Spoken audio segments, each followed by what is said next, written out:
But we have, NCAA tournament is huge. College basketball is something that we always love to talk about, in your friend groups. So the last part of our show today, we're going to answer the internet. Okay. Our question today is, which current college basketball coach would you want to coach your favorite team other than the one you currently have? Who wants to go first? Yeah, I'll jump in because I've got a wild card here. I'm going to give you guys kind of a trivia question. 2 teams this season have held Gonzaga to under 70 points. And I'll give you the first one. Power 5, Texas Tech, held them to 69 in a neutral court 14-point loss. Can you name the other team that's held Gonzaga to under 70 points this season? I know this because we talked about it, but I'm going to see if Dave knows. I don't know. Gonzaga's played. They had a hard non-conference there at the start. This is a non-conference team, and you'll know the head coach of this team very well. All right, Coop, go ahead and say it. I know the answer. It's in Texas. Chris Beard, head coach, Bluegrass Billy Gillespie, Tarleton State. Held them to 64 points in a 9-point loss at Gonzaga. Only 3 teams this season have played Gonzaga to a 10-point game. Duke and Alabama beat Gonzaga, and Tarleton State had a 9-point loss. So just shout out to Billy G there. I would never want him to coach my team. I just found that fact and really wanted to share it with you guys because Gillespie is still alive and well and working his way back towards the NCAA tournament, which he is not eligible for until 2025, but keep an eye out. So it's funny how the conversations on this podcast come full circle. We talked about the Lexington Legends earlier, and now we're talking about Billy G now. So I think when I was about 16 years old, I went to a Legends game, and we had a box, like a suite up at the top. And I'm outside, and I look over to my left, and Billy G is double-fisted beers, hammering them down, son. Watching the Legends game, there might be 12 people in the stands, but I'm sitting beside Billy G at 16 years old, watching him just double fisting them, son. He would come back from the concession stand, he'd have him covered up with shirts, like nobody knew who he was, or nobody knew what was going on there. But that's funny that we make that connection on the show when it is unplanned. But right, so getting into real coaches, I'll lead us off here. I got 2. My number 1 pick is Jay Wright at Villanova. He's 60 years old, but he's still got a decade left. And since 2012, after that season, he changed his recruiting philosophy.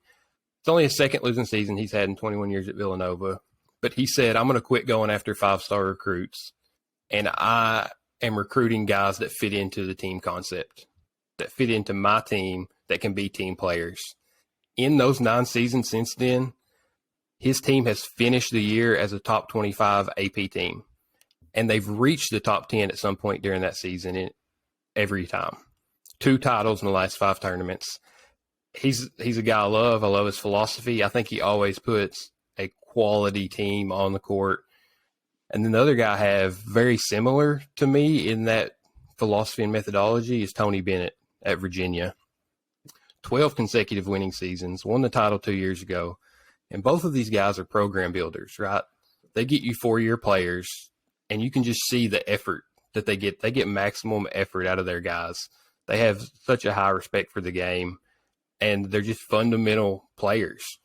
If you look at the point guards on these 2 teams for the last 3 years, it's been Colin Gillespie for Villanova and Kai Clark for Virginia. And I know you guys are UK fans. They've had 6 different players play point guard in the last 3 seasons, right? I mean, you look at that turnover. In my college teams, I want players. Hell, we've had 3 play this year for us. 4 if you count mints. Yeah, I want a coach that's going to build a program with players I can learn, year over year. I can see them improve. I can get to know them. That's just kind of what I look for, and those 2 guys really fit that mold. Yeah, so for me, I'm a Kentucky fan. We have John Calipari, and I would not want, although some people do for some odd reason. I don't understand them. Some people don't like John Calipari, but what I don't understand about that is the dude wins consistently. Yeah, your last year was a fluke. We had another year with Jared Polson as our starting point guard that we made the NIT and got beat out first round by Robert Morris. But things like that happen. Things like that happen to everybody. It's happening right now to the teams we talked, Memphis and Michigan, and those teams that are always in the tournament, always making Final Fours and Elite Eights and final games. For me personally, I would like to see if Jay Wright and those guys like that would be great. They're great fits for Kentucky because they're mature, they're old, they've been around the game a long time, and they're able to handle the media. I want somebody fiery and young, and I want somebody like Buzz Williams. The dude looks like $1 million every time he steps on the floor, and literally goes through about 12 sweat towels a game. And I love it. He's so fiery. He can get people to play hard for him. He's succeeded everywhere he's been. Right now at Texas A&M, you can just watch him. He's got quality teams with not so quality players. My other pick is a really, really, really big dark horse pick, and that is A.W. Hamilton from Eastern Kentucky. That dude is going to be a high-level Division I coach very soon. Right now he's at EKU. He's built like a mentality there. It's the fastest 40 minutes in basketball. And that's what I like to watch. I like teams that get up and down the floor. They press you. They score. You don't have anything jump out at you in terms of talent, but he's been at NC State as an assistant. He coached high-level high school basketball at Hargrave Military Academy. And he's starting to get some pretty high-level recruits at Eastern. I do think that in the next 5 years, we're going to see his name in the NCAA tournament, coaching a team in one of these big conferences. And that's a guy I wouldn't mind seeing getting a shot at a place like Kentucky because, he just went through, and he still may be going through, but he has been through a cancer diagnosis. So, he's a fighter. He's a guy that's going to continuously fight for his program and his players. His players love him. He's a player's coach, just like Coach Cal is. But I do think that A.W. Hamilton would definitely be a great addition to anybody looking for a major high-level Power 5, not Pac-12, big head coach. Dave, who are your picks, buddy? So I have a list of 3. I'm going to pick the one I want to go with, but before I pick, I feel like we got to give the 2 the credit they deserve, and that's Bill Self and Coach K. I think those are 2 Hall of Fame guys that I'm a big Kentucky fan as well. And, if we have John Calipari, I know he'll leave us at some point, but if we could ever get 2 guys with resumes like Bill Self or Coach K to come in to replace Calipari, I mean, that's definitely a no-brainer. They are at their own blue bloods in their own right. And they have been there and done that. And, Coach Williams was the other one, but, sadly he retired last year. So, but the guy I would add Tom Izzo to that. Yeah. But the guy that I'm going to go with is a lot like Frank's, Frank Martin. We've seen him. He's at South Carolina now, was at Kansas State. He's been to 1 Final Four in 2017. He has an overall head coach record of 287 and 198.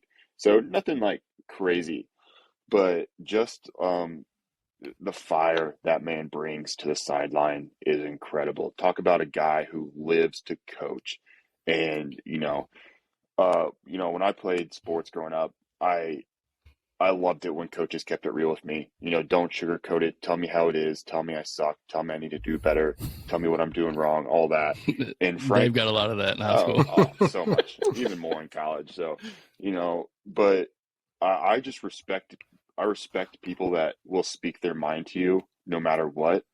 And, coaches will always say, go to war with each other, pick your brothers up, all that stuff. You don't have to question what Frank Martin's intentions are when he's coaching, because his face is going to be beat red because he is giving the refs absolute hell for 40 minutes. And then it got worse once he shaved his head because now he looks like a Marvel villain. Yeah. He looks so fierce. I love it.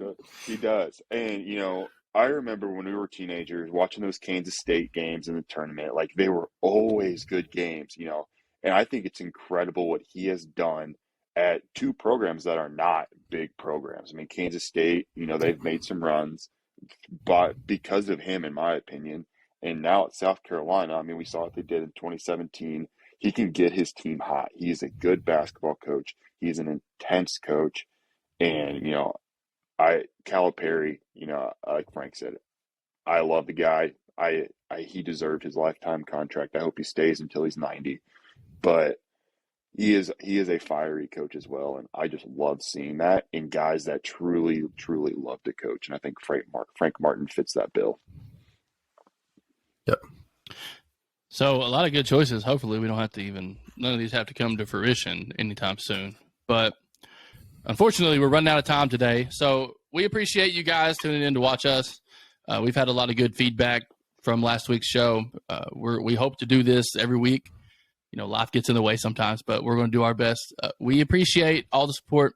Make sure you subscribe to the YouTube channel. And we also have our audio versions of the podcast available on Apple Podcasts and Spotify. When you're on the go, download it for us. Share it with your friends. Make sure that we're trying to get our brand out there. We just launched a Facebook page yesterday. We're at nearly a million likes at the start of this video, or not a million. Jesus Christ, Frank, you're an idiot. We're climbing. We're doing good. 100 likes on the Facebook page. We're going to be posting this content everywhere. We have a full-length show followed by bits and pieces of the show broken down into smaller chunks for the people that don't like to sit around and watch three guys who may or may not know what they're talking about talk for an hour. But we love the support, and we appreciate it, and we thank you guys for tuning in. Until next time, I'm Frank. I'm with Coop and Dave. We are the Trifecta Sports Podcast. You guys have a great afternoon.